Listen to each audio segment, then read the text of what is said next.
Oke. Tadi kan kita sudah berhasil membuat routing ya, dengan mode MVC. Oke, di sini bisa kita pakai kayak gini ya. Terus sudah bisa buat juga, routing group kayak gini ya. Sekarang saya ingin merapikan sedikit kode saya yang di routing biar tidak terlalu berbelit-belit gini. Ini kan dia, setiap kali membuat sebuah routing baru kita harus memanggil dulu, objeknya ya, variabelnya, kemudian objeknya ya. Jadi ada baiknya kita, lebih ringkas saja biar lebih rapi, kita gunakan langsung mode chaining ya, kayak gini. Ini dihapus sebenarnya boleh, kayak gini. Ini boleh lanjut-lanjut terus seperti ini ya. Ini dihapus titik komanya, titik duanya, jadi kayak gini ya. Jadi, penyerapannya tersebut. Jadi ketika teman-teman ingin membuat sebuah routing baru lagi kayak gini, misal ya, kita tambahkan di sini adalah, apa ya, produk, terus kayak gini ya, produk, kemudian ID seperti ini ya. Jadi kan lebih rapi ya, lebih gampang dibacanya daripada kita harus menulis ulang public routing. Dan ini sebenarnya bisa mempercepat juga sih kualitas kode kita lebih baik ya, kayak gitu, oke. Nah, sebenarnya ini berlaku juga untuk ini, tapi karena di sini konfigurasinya tidak terlalu banyak ya, cukup kita pakai saja seperti ini ya. Nah, jadi oke, sekarang kita lanjut ya. Tadi kan kita sudah pelajari routing ya, sekarang kita pelajari yang namanya middleware ya. Apa itu middleware? Jadi middleware itu simpelnya seperti ini. Ya, middleware itu adalah, misalnya di sini ya, kita ada sebuah request ya, tadi request ya. Request ini apa isinya? Ada macam-macam, bisa header, eee, kemudian metode ya,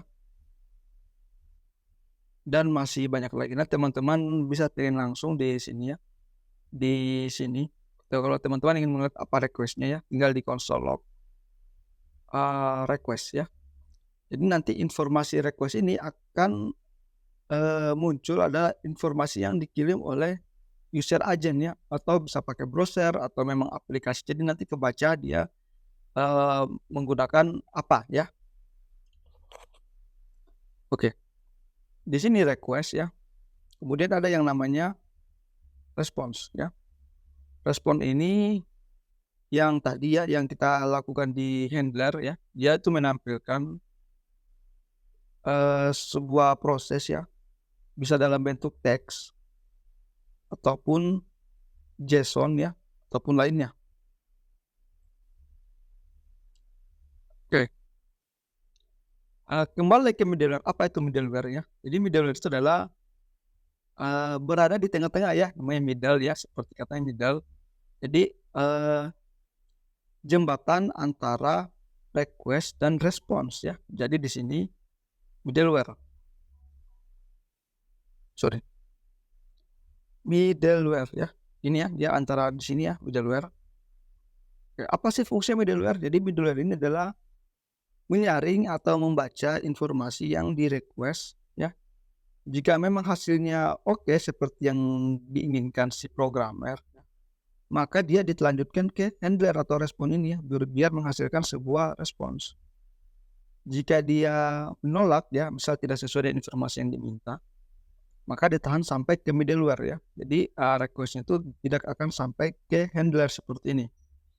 Biasanya apa sih yang digunakan middleware itu? Biasanya itu yang kita gunakan yang pertama adalah, eee, autentifikasi login ya. Jadi kalau sudah login, kan jelas ada informasi yang dikirim saat mendapatkan berhasil login ya.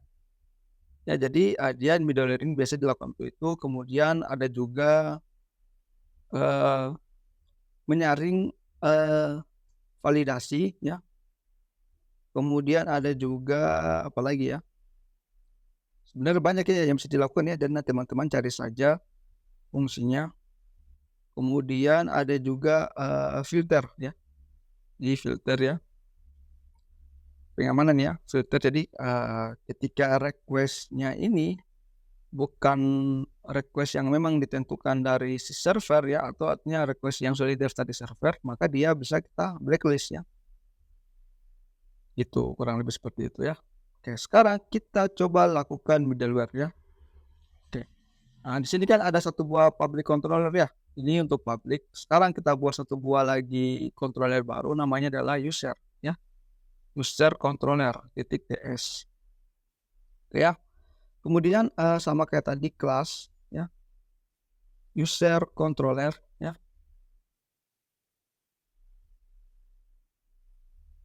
Oke, kayak gini ya. Kemudian kita asinkronus ya. Misal get user ya kayak gini. Sama variabelnya rec dan request. Request dan respon. Request ya. Kemudian response. Oke, kayak gini ya. Ref.send ya. Oke, kayak gini. Sorry, kita gak perlu pakai JSON, kita pengen pakai teks biasa. Ini adalah halaman get user ya. Kemudian ada juga misal get product ya, get product. Sama ini adalah halaman produk. Begini ya. Jangan lupa diekspor default user controller. Oke, kayak gini ya. Pakai neo saja biar lebih cepat. Oke. Nah, sekarang karena kan dia ini routing publik ya, jadi kita pisahkan biar lebih mudah nanti middleware-nya ya menghandle filter routingnya. Jadi kita buat routing baru ya di routing. Namanya adalah apa ya? Users route. Ini ya, TS. Modelnya sama kayak tadi cons user route sama dengan router ya, kayak gini ya. Oke. Kemudian ditambahkan beberapa ini ya. Routing yang pertama adalah kayak gini ya. Kemudian kita buat variabel baru namanya adalah user router ya. User controller kayak gini. Ini ya. Oke, kemudian tinggal kita tambahkan di sini handlernya user controller ya. Titik get user ya, misalnya ini ya. Get user. Oke. Kemudian yang baru lagi ya, routing baru di sini adalah get product. Sama tadi di sini kita tambahkan di sini get product. Oke, produk ya, bukan produk. Produk kayak gini. Products. Oke ya, jangan lupa diekspor default user router. Oke, kita sudah punya routing baru dan kita lakukan injeksi di sini. Nah, ini kita kembalikan jadi user kayak gini ya, root. Kemudian ini kita tambahkan users ya. Public routing. Oke, kayak gini ya. Nah, sekarang kita coba user tadi get user ya kayak gini. Oh sorry, apa tadi ya? Mana ya user? Oh ini ya. Harusnya kayak gini saja ya, tidak perlu get user, dia langsung saja akses user kayak gini ya. Oke. Oh ya ini. Ini harusnya get user, ini adalah halaman user. Aman tadi, ini ada di main yang salah, ini bukan publik, harusnya user routing ya, user route ini. Oke. Kayak gini kita coba teks. Ini ya, halaman agen get user ya, kayak gini ya. Kemudian kita coba lagi yang tadi produk ya, user/product. Kita cek kembali lagi ke sini, ada yang salah. Oh ya, ini jangan pakai get, langsung saja produk. Sama ya, ini adalah halaman produk. Oke, kalau sudah seperti ini berhasil, jadi nanti konsepnya kita pakai middleware ya di sini ya. Saya neo lagi satu buah file. Oke. Jadi kita memiliki dua buah routing ya. Yang pertama adalah public routing dan yang satunya adalah user routing. Ya. Gimana untuk mengakses sebuah request ya. Ya, di sini. Sorry, response ya, untuk menghasilkan response. Ya, di sini. Gini ya, kayak gini ya. Nah, kayak gini. Di user, kita buat autentifikasi sederhana ya. Jadi hanya yang diakses apa ya? Wait. Oh ya, semua yang mengakses halaman user ini ya tadi, request-nya akan dikelola oleh si middleware tadi ya. Ini di sini middleware ya. Jadi kalau sementara di publik itu tidak ada filtrasi apa-apa ya, middleware. Oke, kurang lebih seperti ini. Oke ya. Oke. Nah, sekarang berarti yang kita harus lakukan sekarang adalah kita harus menambahkan middleware pada routing user, di mana routing user itu adalah di sini. Ini ya. Ini ya. Jadi middleware itu di mana? Middleware posisinya ada di antara routing ini ya, group dengan ini handler ya. Jadi nanti middleware kita akan pasang di sini ya. Cara pasangnya itu adalah sama kayak tadi, dia butuh request, kemudian response, dan yang terakhir adalah next. Karena kita pakai TypeScript ya, jadi kita harus deklarasikan sebenarnya ini. Request boleh juga tidak ya, kayak gini. Oke, ya kayak gini ya. Jadi ketika kita console log ya, console.log middleware ya, kita coba ya. Sekarang kita coba akses ya melalui routing user ya. Kita cek di sini, dia hanya mutar-mutar. Kenapa mutar-mutar? Karena di sini belum ada responsnya, kita belum menentukan di mana responsnya dia, makanya tapi dia sudah berjalan middleware ini ya, melalui middleware tadi di sini console log-nya. Kita coba lagi ya. Kita coba lagi set ini ya. Oke, dicek di sini ya, sama ya melalui middleware ya. Karena tadi kan kita sudah beli label ya. Bagaimana caranya jika kita ingin melakukan ke next routing ini ya? Kita tambahkan satu fungsi, ada di sini parameter namanya next. Jadi teman-teman cukup tambahkan next. Oke. Seperti ini, sesimpel ini middleware di Express. Kita refresh, dapat ya. Oke, sama berjalan melalui middleware. Bagaimana caranya ketika saya ingin menahan tadi ya, mana ya, si request user ini hanya sampai di middleware, tidak perlu kita sampaikan di response. Cukup teman-teman hapus si next ini ya. Kemudian rest.send ditahan oleh middleware ya, kurang lebih seperti ini. Middleware ini adalah, anggap saja dia sebagai satpam ya, set sama ditahan sebagai middleware, tapi dia belum sampai ke routing ya sini ya. Jadi ini gunanya middleware untuk melakukan filtrasi. Kita jangan nulis seperti ini kan agak sedikit kotor ya, bukan kotor ya, tidak rapi. Jadi kita pisahkan lagi filenya di sini ya. Kita buat folder baru di src namanya middleware. Oke, kita next lagi di sini ya. Nah, misal di sini adalah user autentifikasi titik middleware ya, kayak gini ya. Oke, tinggal teman-teman buka fungsinya. Misal kita pakai saya fungsi ya, cons out ya, kayak gini. Export, ini jangan lupa tipe datanya TS. Oke, kemudian sama ya, variabelnya rect itu, kemudian request ya, kayak gini, response ya, dan next function kayak gini. Jangan lupa ditambahkan request ya dan response import ya, karena tadi tidak auto import. Oke, kalau sudah seperti ini tinggal kita selesaikan arrow fungsinya. Oke, dan jangan lupa diekspor biar bisa dipakai ya, export default out. Oke, kurang lebih seperti ini. Oke, sekarang tinggal kita tambahkan tadi di sini res titik, atau langsung saja gini ya, console log melewati middleware. Oke, kayak gini ya. Oke, kemudian next. Oke, kemudian apa lagi ya? Oh iya, kita tinggal tambahkan middleware-nya di sini. Ini kan tadi dihapus ya, karena kotor kan. Ini dihapus kayak gini. Tinggal ditambahkan out. Oke, selesai middleware kita. Oke, sekarang kita coba set. melewati middleware. Coba kalau kita pasang kayak gini, halaman indeks, tidak ada ya. Gini ya, tidak ada. Oke.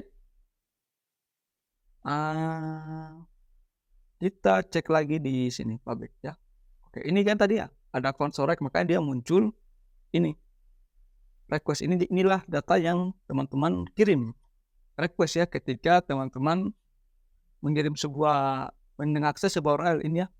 Ini ada datanya, ada localhost 2000 kan. Macam-macam lah, nanti teman-teman cek saja nanti di sini. Ini biasa dikirim untuk mengirim sebuah data ya. Oke. Sekarang saya akan mencoba filtrasi sederhana ya.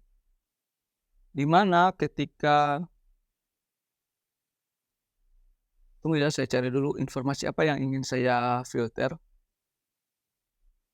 Ini boleh lah. Ini boleh dijadikan filtrasi yang connection ini ya. Ini ya. Oke. Sekarang kita coba ya. Ini kita filtrasi, ini kita hapus dulu. Kita coba filtrasi di menggunakan middleware ya. Nah, kita pakai request ya. Const, kita get dulu yang tadi namanya adalah connection ya. Oke. Request titik connection. Oke, kayak gini. Sorry. Titik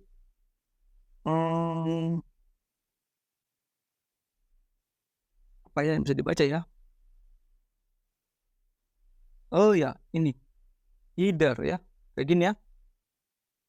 Headers titik authorization ya, kayak gini authorization ya, kayak gini ya. Sekarang kita console log authorizationnya out ya, kayak gini ya. Console log, kita coba log titik out, kayak gini ya. Oke, sekarang kita coba lagi middleware-nya ya, /user.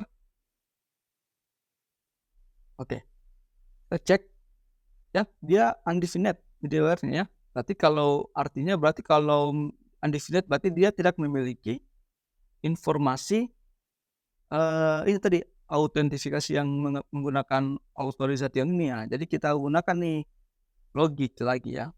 If type of, karena dia tipenya undefined ya, jadi type of out tidak sama dengan undefined ya, maka dia langsung next ya, artinya dia langsung masuk ke handler.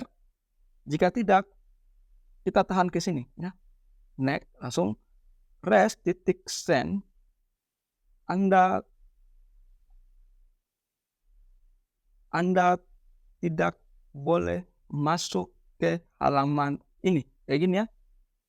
Kita coba ya di sini, set. Anda tidak boleh masuk ke halaman ini. Bagaimana dengan kita pakai tadi produk? Sama ya, karena kan dia melewati routing user. Nah, sekarang coba kita menggunakan Postman ya. Tadi ini kita pakai user ya. Kemudian kita tambahkan header-nya di sini ya. Di header ini kita tambahkan authorization ya. Ini ya tadi. Nah, sekarang kita coba send. Ini ya, ini tadi kan post ya, kita ganti jadi get dan kita coba send. Ini adalah halaman user ya. Berarti dia berhasil karena dia memiliki authorization ya. Nah, ini nanti authorization ini teman-teman tangkap, ini biasa buried nanti ini token untuk login. Biasanya ketika sudah berhasil login ya, disimpan di dalam cookies atau di dalam local storage atau session pun boleh ya, terserah teman-teman. Jadi nanti teman-teman tinggal baca saja nih si tokennya ini ya. Jadi caranya kayak gini ya. Nah, tinggal kita tambahkan nih ya di sini ya, di next ya. Kita filtrasi lagi tadi ya, console log out ya, kayak gini ya. Oke, kita cek lagi set ya. Jadi nanti middleware tadi ini ya, yang ini authorization teman-teman bisa dibaca, nanti ini bisa diterjemahkan ya. Biasanya kalau kita membuat seperti ini, kita pakai yang namanya JSON Web Token. Itu nanti di bab setelahnya ya, yang paling akhir itu JSON Web Token nanti. Untuk saat ini kita belum menggunakan itu, kita hanya belajar basic-basic routingnya saja, dan saya kira mungkin teman-teman kalau sudah pernah menggunakan framework lain mungkin tidak akan terlalu sulit ya dengan yang seperti ini, karena secara konsep sama saja. Oke, oke, mungkin kayaknya cukup sampai di sini untuk materi kali ini. Semoga teman-teman bisa paham dan bisa menerapkannya dalam proses pembuatan API teman-teman ya. Oke, assalamualaikum warahmatullahi wabarakatuh.